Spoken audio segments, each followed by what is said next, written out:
Cape gooseberry ആണേ. നമ്മുടെ നാട്ടിലൊക്കെ പണ്ട് കാലത്ത് ഞാൻ നേരത്തെ കണ്ടിട്ടുണ്ട്, ഇപ്പം ഉണ്ടോ എന്ന് എനിക്ക് അറിയത്തില്ല കേട്ടോ, ചെറിയ കുറ്റിച്ചെടിയിൽ വളരുന്ന ഒന്നാണ് ഇത്.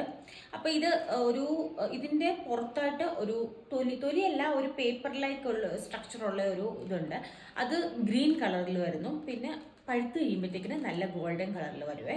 അതിങ്ങനെ പൊട്ടിച്ചെടുത്ത് കഴിയുമ്പോഴത്തേക്കിന് ഇത് വരും. ഇതിൻ്റെ ചെറുതാണ് ഞാൻ നാട്ടിലൊക്കെ കണ്ടിട്ടുള്ളത്. ഇപ്പോൾ ഇത് ഞാൻ സെപ്റ്റോയിൽ നിന്ന് വാങ്ങിച്ചാണ്. ഇടയ്ക്ക് ഞാനിത് വാങ്ങിക്കാറുണ്ട്. അപ്പോൾ ഇന്ന് വിചാരിച്ച് നിങ്ങളെയും കൂടെ കാണിക്കാവുന്ന. ഇത്രയും വലുതാണ്. ഇത് മല്ലേശ്വരത്തു നിന്ന് വരുന്നതാണ്. അപ്പോൾ ഇതാണെങ്കിൽ നല്ല ആൻറ്റി ഓക്സിഡൻറ്റ് റിച്ചുമാണ്, ഫൈബർ റിച്ച് ആണ്, വിറ്റാമിൻ സി ഒത്തിരി അടങ്ങിയിട്ടുണ്ട്.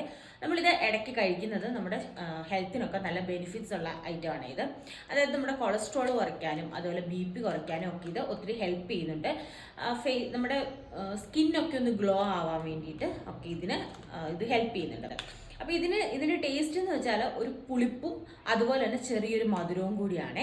നമ്മുടെ തക്കാളി കഴിക്കത്തില്ലേ, ആ ഒരു ഫീലാണ് നമ്മളിത് കഴിക്കുമ്പോൾ കിട്ടുന്നത്. അപ്പോൾ ഞാനിതൊന്ന് കഴിച്ചിട്ട് കാണിക്കാവേ.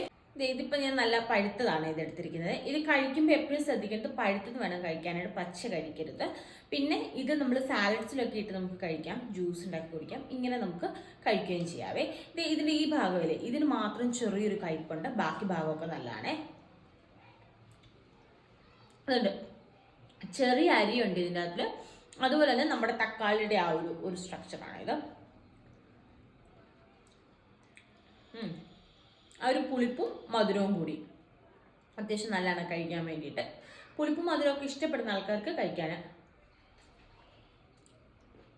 നല്ലതാണ്. ഇതുണ്ടോ. അപ്പോൾ താങ്ക്സ് ഫോർ വാച്ചിങ്.